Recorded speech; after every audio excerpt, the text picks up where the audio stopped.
Salah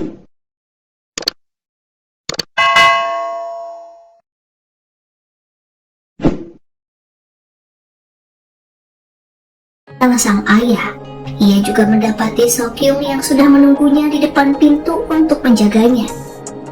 Semakin lama Kang Hee melihat Yeonsu dan Nanwoo, semakin ia merasa bahwa keduanya memang sangatlah cocok. Namun ia masih tak bisa melepaskan perasaan kepada Yeonsu.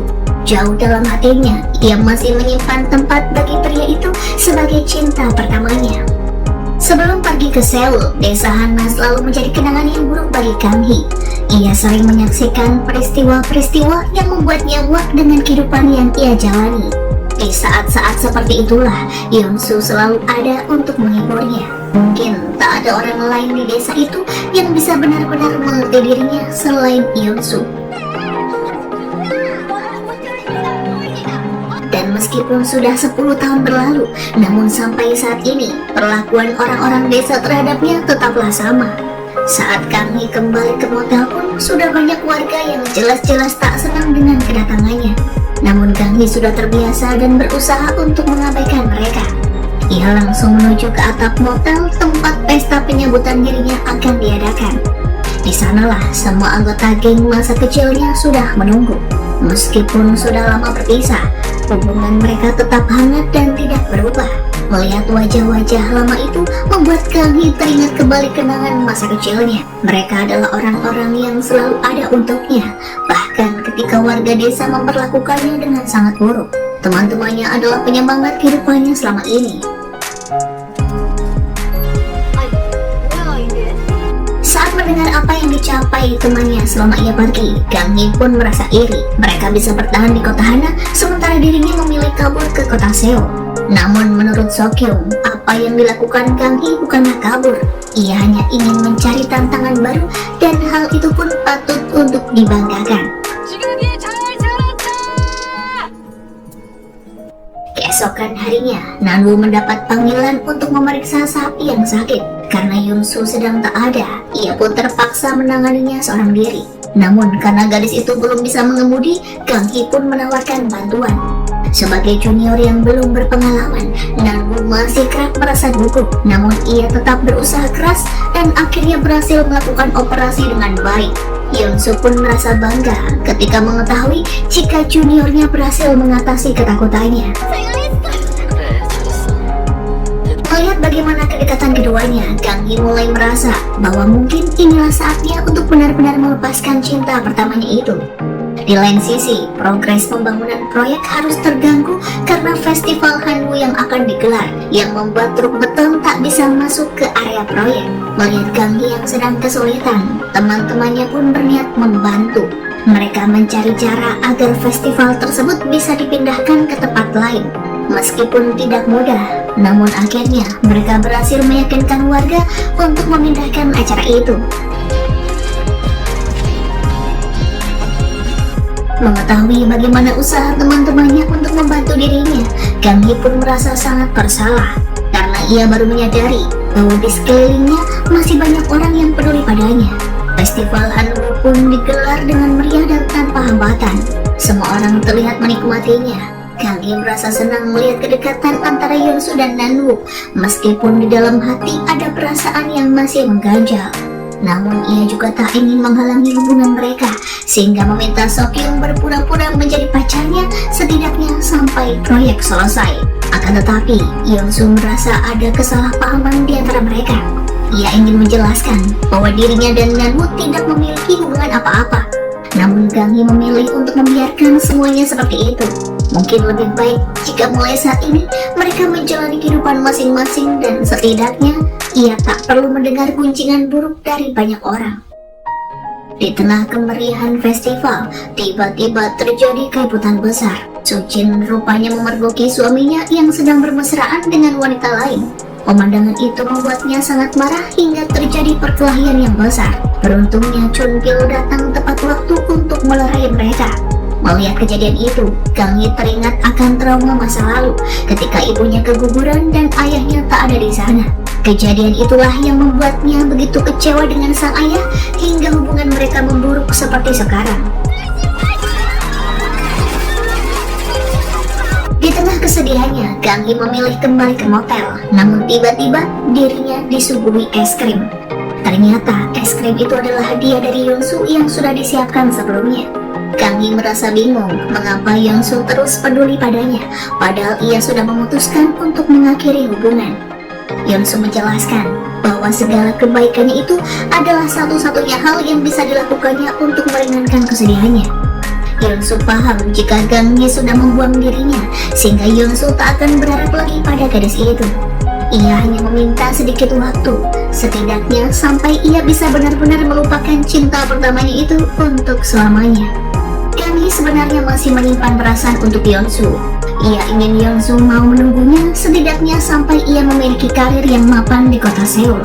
Harapannya, jika saat itu tiba, Yonsu bisa ikut pindah ke sana. Namun Kang Hee kecewa ketika mendengar kabar bahwa Yonsu lebih dulu terpikat oleh wanita lain. Hingga suatu hari, Kang Hee teringat pada janji yang pernah ia buat kepada kakek Yonsu. Sebelum meninggal, kakek Yonsu menitipkan cincin agar diberikan kepada cucunya saat ia telah menemukan pasangan hidup yang tepat. Dengan berat hati, Kang Hee memutuskan untuk menepati janji itu, meskipun hatinya belum siap melepaskan Yonsu. Demi memastikan bahwa Nanwoo benar-benar wanita yang baik untuk Yonsu, Kang Hee pergi mengunjungi klinik tempatnya bekerja.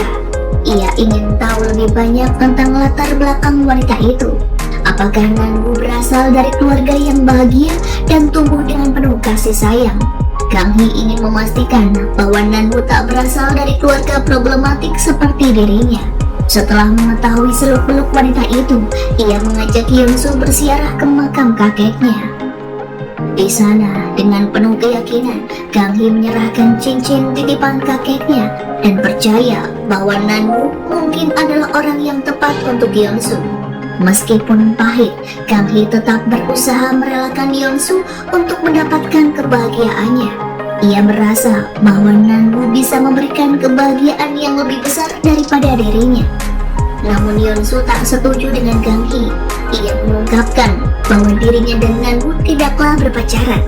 Rumor itu hanya berkembang begitu saja di desa Hanam yang memang gemar bergosip. Yonsu juga tak bisa berbuat apa-apa untuk menghentikan gosip yang beredar. Keesokan harinya, Kang Hee dikejutkan dengan kedatangan CEO Jonggu di resort tempatnya bekerja. Awalnya ia pikir Jonggu hanya datang untuk meninjau proyek, tapi ternyata ia juga ingin bertemu seseorang yang sudah lama menarik hatinya, dan orang itu tak lain adalah Chi Chun Pil, ayah Kang Hee. Mengetahui kedekatan ayahnya dengan seorang wanita, tiba-tiba ingatan masa kecil Kang Hee pun kembali muncul. Ia teringat saat ibunya keguguran dan nyaris meninggal, sementara ayahnya justru tak ada di sisi mereka. Saat itu, Chun Pil sedang menemani ibu Yonsu ke Seoul untuk mencari orang yang telah menipunya. Dan sejak saat itulah, Kang Hee pun sulit untuk memaafkan mereka berdua. Masa lalu itulah yang membuat Kang Hee merasa jika hubungannya dengan Yonsu sulit terwujud. Setidaknya, sampai pria itu benar-benar bisa lepas dari bayang-bayang ibunya. Sekembalinya ke Seoul, Kang Hee masih diliputi kesedihan yang mendalam. Esther yang menyadari suasana hati rekannya sedang buruk mencoba untuk menghiburnya. Kang Hee pun dibuat penasaran bagaimana Esther bisa begitu dekat dengan Sokyung, padahal dulu mereka pernah dijodohkan namun akhirnya gagal. Menurut Esther, persahabatan terkadang lebih kuat daripada cinta karena teman sejati akan selalu ada. Mendengar nasihat itu, Kang Hee akhirnya memutuskan untuk menemui Yonsu. Meski hubungan cinta mereka tak bisa berlanjut, Kang Hee tak ingin sepenuhnya memutus hubungan dengannya. Ia berharap masih bisa berteman sama seperti yang dilakukan Esther dan Sokyung. Akan tetapi bagi Yonsu, itu bukanlah hal yang mudah. Sedari kecil mereka telah tumbuh bersama hingga kemudian saling mencintai, yang membuat hubungan mereka hanya sebatas persahabatan terasa hampir mustahil baginya. Pada akhirnya, meskipun situasi memaksa mereka untuk menahan perasaan, Kang Hee dan Yonsu masih saling mencintai. Namun, momen romantis mereka terganggu saat ayah Kang Hee tiba-tiba datang. Mereka pun panik dan Yeonsu segera mencari tempat untuk bersembunyi karena ia takut ketahuan. Tak lama setelah itu, Sokyung juga ikut datang yang membuat suasana semakin runyam. Kang Hee berusaha mengalihkan perhatian mereka dan memberi Yeonsu kesempatan untuk kabur. Di tengah lamunannya, Kang Hee merasa bingung dengan perasaannya terhadap Yeonsu. Saat berbicara dengan Sokyung, pikirannya terus melayang hingga percakapan mereka terasa tidak nyambung. Sekembalinya di kamar, Kang Hee sudah tidak menemukan keberadaan Yeonsu. Ia kemudian menelpon dan mengajaknya untuk bertemu di atap motel. Di sanalah Yeonsu kembali bertanya, apakah Kang Hee benar-benar bisa melihatnya hanya sebagai teman. Meskipun Kang Hee hanya membenarkannya, namun tindakannya tadi justru menyeratkan hal yang sebaliknya. Di satu sisi, Kang Hee merasa kecewa karena 10 tahun silam Yeonsu memilih untuk tak pergi bersamanya ke Seoul.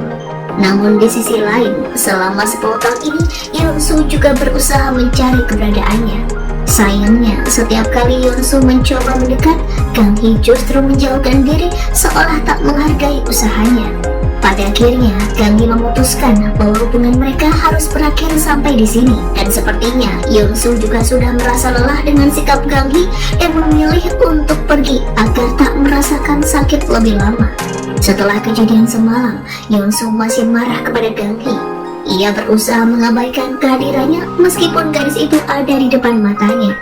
Bahkan saat tak sengaja bertemu, Yeonsu memilih untuk pergi, seolah ia ingin membalas perlakuan Kang Hee yang selama 10 tahun ini juga menjauhi dirinya. Hingga di tengah malam yang sepi, Yeonsu teringat akan kenangan masa kecilnya bersama Kang Hee. Ia baru menyadari bahwa meski hanya sebagai teman, mereka pernah sangat bahagia ketika bersama. Masih dengan hati gundah gulana, Yeonsu memutuskan untuk pergi